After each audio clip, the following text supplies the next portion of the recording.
guys, it's Miss Lauren. It's 7 o'clock, so that means story time as usual. I have two good books to read to you guys tonight. I'm really missing you guys today. It's just kind of hitting me hard here lately. So, yeah, I really miss you all and love you all. Hope you all are doing good and getting all your schoolwork done and just hanging in there until, excuse me, until this is all over with. So, I'm going to start with Arthur and the True Francine, and if you guys can't tell, I love Arthur books. So, let's get started. It was the first day of school. Everyone was worried about which teacher they would get. "I hope I get Miss Sweetwater," said Francine. "Anyone's better than Mr. Ratburn," said Arthur. "He sleeps in a coffin," said Buster, "and he drinks human blood."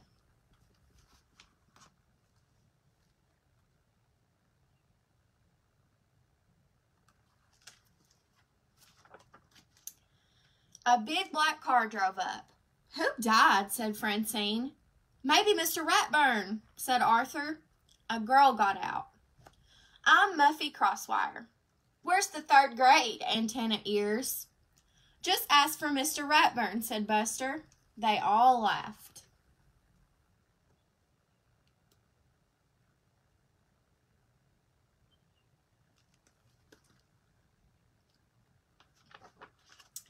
Everyone read Mr. Ratburn's class list first. Francine groaned. "Not Ratburn," shouted Arthur. "Impossible," said Sue Ellen.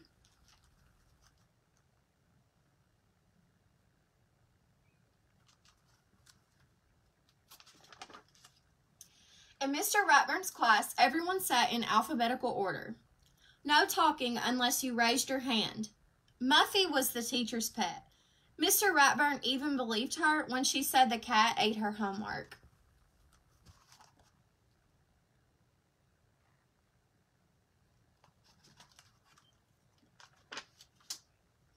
Francine always seemed to be in trouble, but Francine and Muffy were best friends. They both liked scary movies and pistachio ice cream. They even had the same middle name, Alice. Muffy called Francine Slugger. She was the best hitter on the softball team. Francine called Muffy Tinsel Teeth.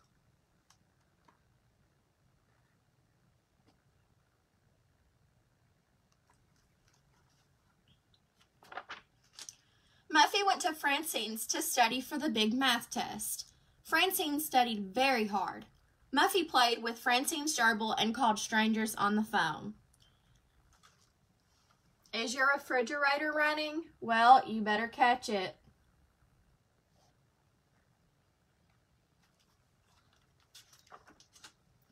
In the test, Muffy copied all of Francine's answers, even the wrong ones.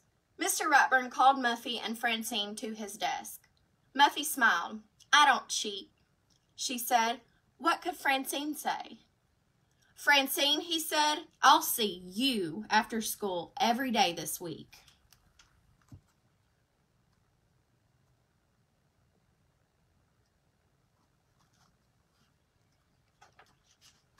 The big softball game against Miss Sweetwater's class was in 3 days. "Francine, how could you do this to us?" said Buster. "Without you, we'll lose for sure."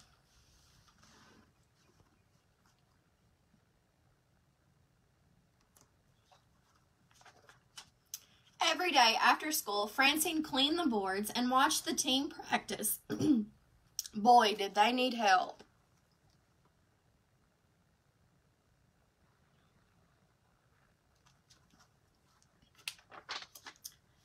Every day, Muffy waited for Francine, but Francine walked right past. Muffy couldn't eat or sleep. Should she tell Mr. Ratburn the truth?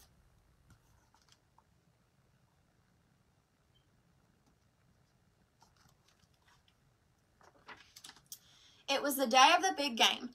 Miss Sweetwater's class already had 2 runs when Muffy ran to find Francine. "Help, we need you," said Muffy. "Mr. Ratburn says you're up." "Not unless you tell him the truth," said Francine. "Well, put on your mitt," said Muffy. "I already did."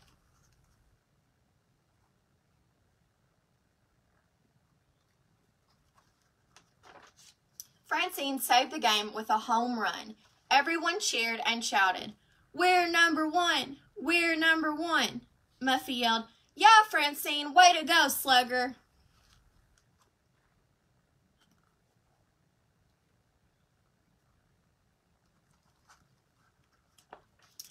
Mr. Ratburn treated everyone to sodas at Billy's Burger Barn. "This is the best chocolate soda I've ever tasted," said Muffy. "Hey, Muffy, how do you like to play for the team?" asked Buster. "Yeah, we have just the spot for you," said Francine.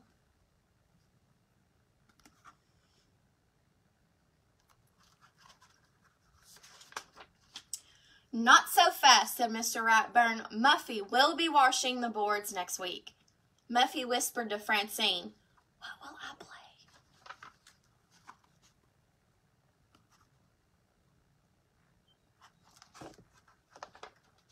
"Scorekeeper," said Francine, "but you better learn to add, and no cheating."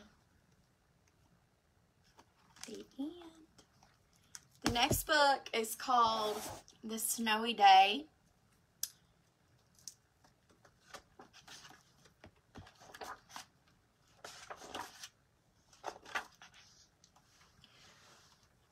One morning, Peter woke up and looked out the window. Snow had fallen during the night. It covered everything as far as he could see.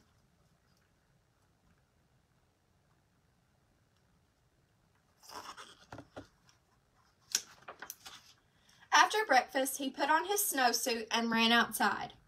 The snow was piled up very high along the street to make a path for walking.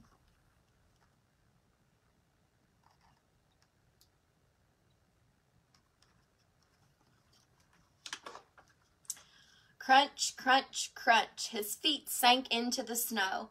He walked with his toes pointing out, like this. He walked with his toes pointing in, like that.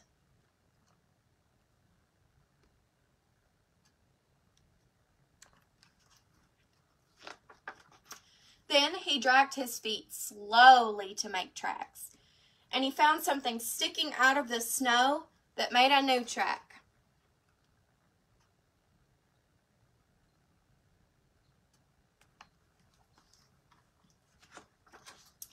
It was a stick that was just right for smacking a snow-covered tree.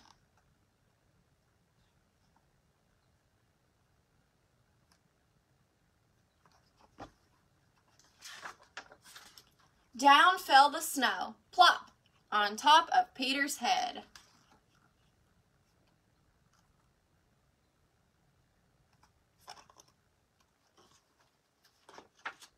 He thought it would be fun to join the big boys in their snowball fight, but he knew he wasn't old enough, not yet.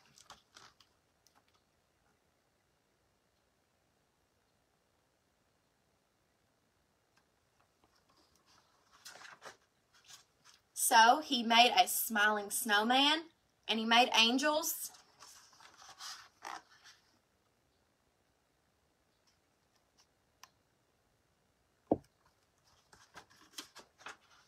He pretended he was a mountain climber.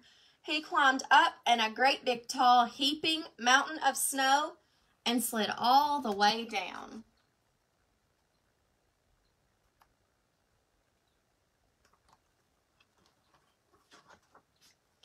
He picked up a handful of snow and another and still another. He packed it round and firm and put the snowball in his pocket for tomorrow. Then he went into his warm house. He told his mother all about his adventures while she took off his wet socks.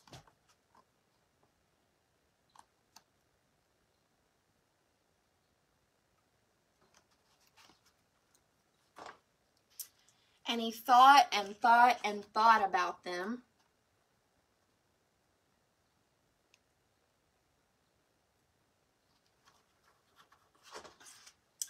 Before he got into bed, he looked in his pocket.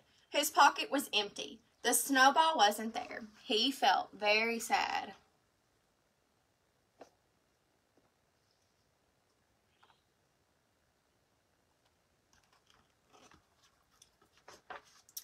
While he slept, slept, he dreamed that the sun had melted all the snow away. But when he woke up, his dream was gone. The snow was still everywhere. New snow was falling.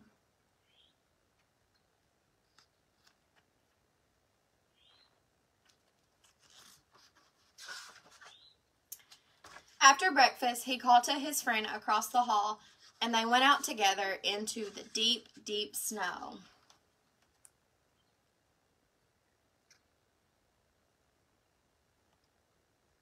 The end. All right, guys. Well, I hope everyone has a great rest of your Monday night, and we will see you guys tomorrow. Bye.